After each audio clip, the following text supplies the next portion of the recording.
Mana laba miti manisa kan gatiidhaaf kaabusee nyaatu toora iddoon qabneef dubbata malee haqa namaa hin gatu.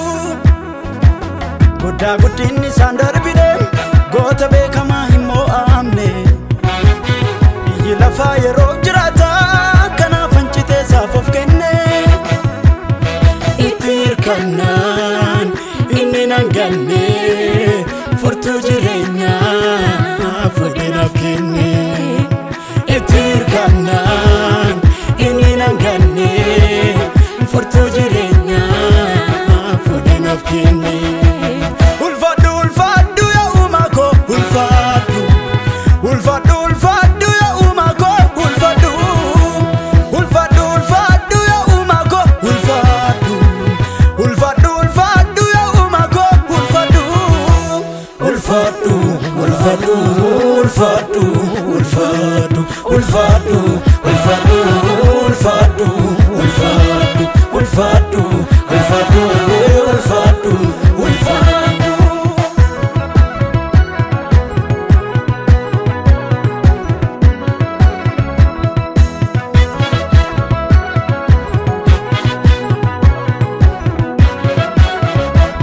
Aggar manaa baatee gaara Beershebaatti yoom fudhattee deemti gatiidhaaf qasheeti.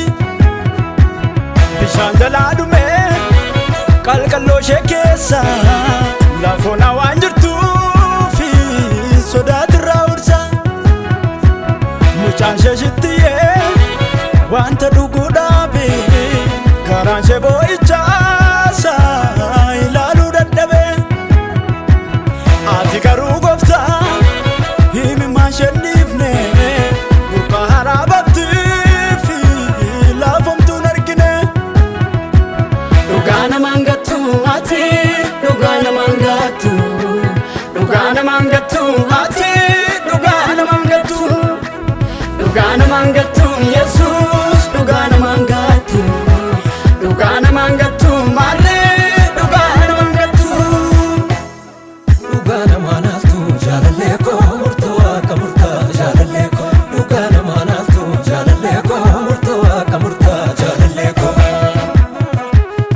Jaalallee koo jaalallee koo jaalallee koo jaalallee koo. Jaalala faraara baay'istaa dadhabaaf mirga sadhaabatta. Jira mana kee walqixxummaan hundumaaf kan dhiigayyuusuma. Maaltu si koomata gaarii koo gaarummaa keen coome gurrii koo. Hundumaa bifa kee laatteetta fudhu siin fidee galata. Ulfaadhu ulfaadhu yaa uumaa koo ulfaadhu. Ulfaadhu ulfaadhu yaa uumaa koo ulfaadhu. Ulfaadhu ulfaadhu yaa uumaa koo ulfaadhu. Ulfaadhu ulfaadhu yaa uumaa koo ulfaadhu.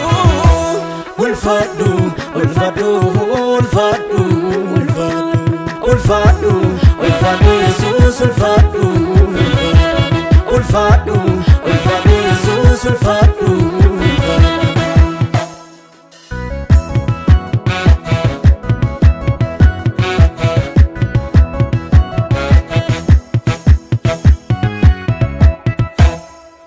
Warra homaa hin qabne itti gortee laalta. Ulfaadhu waa'ee ulfaadhu.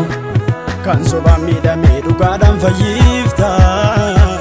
Ulfaadhu waa'ee ulfaadhu. Aangoo du'aa mootee maaltu si danda'a. Ulfaadhu waa'ee ulfaadhu. Goota beekamaadhaa maal tamma kee ga'a. Ulfaadhu waa'ee ulfaadhu. Ulfaadhu ulfaadhu yaa uumaa koo ulfaadhu.